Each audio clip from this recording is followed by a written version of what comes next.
Media మిత్రులందరికీ నమస్కారం.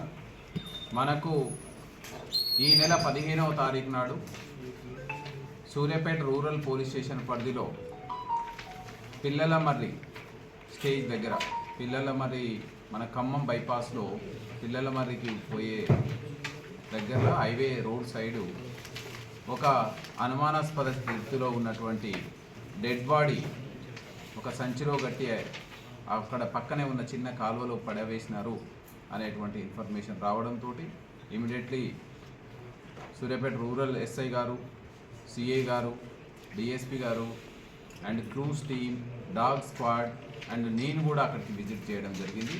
అక్కడికి పోయి చూస్తే సుమారు 45 నుంచి 50 సంవత్సరాలు ఉన్నటువంటి వయసు ఉన్నటువంటి ఒక వ్యక్తిని ఎక్కడనో చంపి తీసుకొచ్చి మన ఏరియాలో పడవేసి, నేరస్థలంలో పడవేసి ఆయన మీద ఆనవాళ్ళు దొరకకుండా యాసిడ్ తోటి డబ్బాలో తెచ్చుకున్న యాసిడ్ పోసి ఆ డబ్బాని పక్కనే వదిలేసి వెళ్ళినట్టు మనకు ప్రాథమికమైనటువంటి సమాచారం.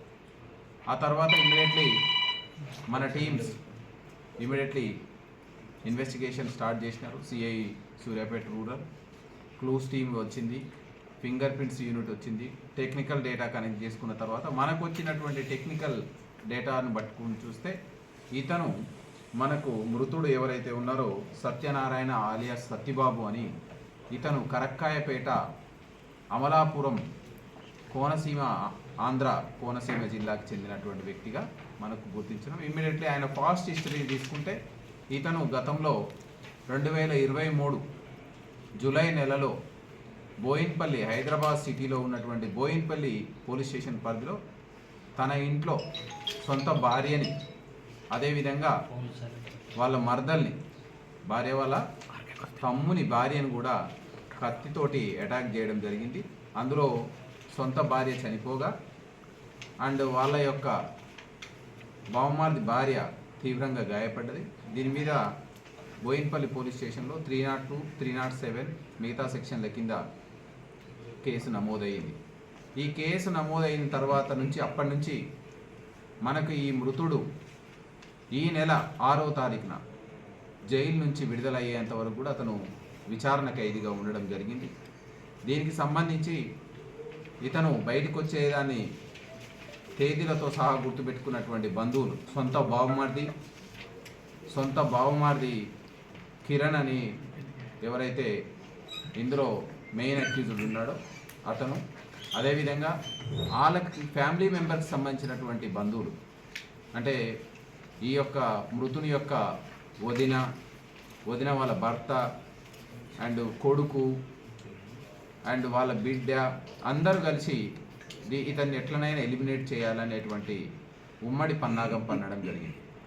మృతుడు 6వ తారీఖు నాడు జైలు నుంచి విడుదలైన తర్వాత ఇక్కడ ఉంటే నాకు ప్రాణహాని ఉందని చెప్పి ఇతను తన స్వగ్రామం కరక్కాయపేట అమలాపురం ప్రాంతంలో కరక్కాయపేటకు వెళ్ళడం జరిగింది. అక్కడ A1 ఇంట్లో విశ్వనాథం అనేటువంటి ఒక వ్యక్తి అద్దెకుంటాడు.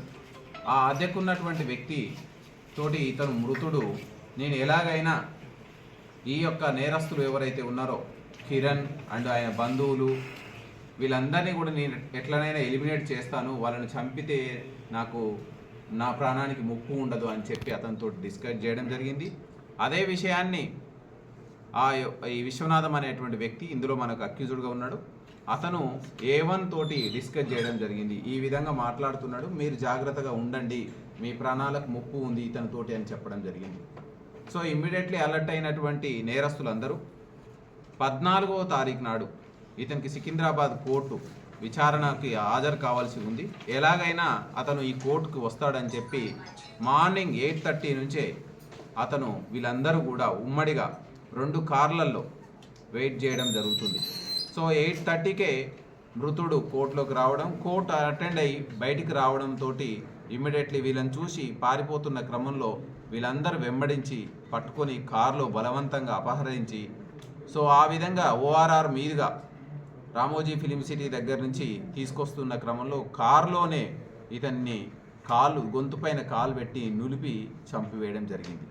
చంపివేస్తూ ఈ శవాన్ని ఎక్కడైనా మనం ఖచ్చితంగా దీన్ని డిస్పోజ్ చేయాలి, మనం ఎవరికి ఆనవాళ్ళు దొరకకుండా డిస్పోజ్ చేయాలనే పన్నాగంతో సర్వేశ్వరరావు అని వీళ్ళకు బంధువు ఉంటాడు.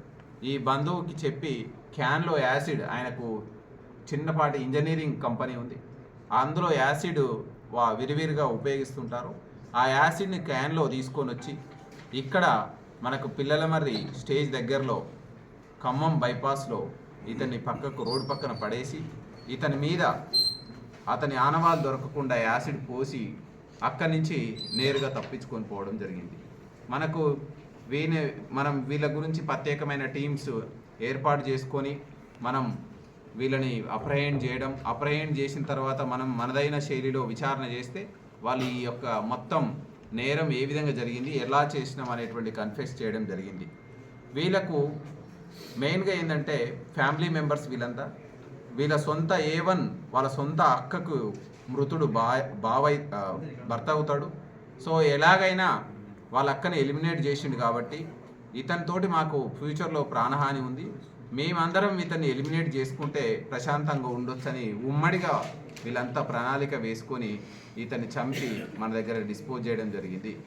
ఈ సందర్భంగా ఈ కేసులో అక్యూజులు ఎవరైతే ఉన్నారో వాళ్ళు ఉపయోగించినటువంటి 2 కార్లని, అదేవిధంగా వాళ్ళకు సంబంధించినటువంటి సెల్ ఫోన్లని, అదేవిధంగా నేరానికి ఉపయోగించిన తాడుని, అదేవిధంగా యాసిడ్ క్యాన్ని మనం సీజ్ చేయడం జరిగింది. ఈరోజు వీళ్ళందరినీ కూడా మనం జ్యుడిషియల్ రిమాండ్కి పంపడం జరుగుతుంది.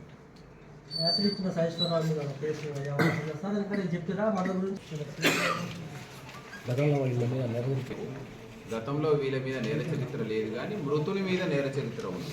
అతను గతంలో సొంత భార్యను చంపిన కేసులో ఉన్నాడు, అమలాపురం ఏరియాలో కేసులలో ఉన్నాడు, అతని మీద నేర చరిత్ర ఉంది.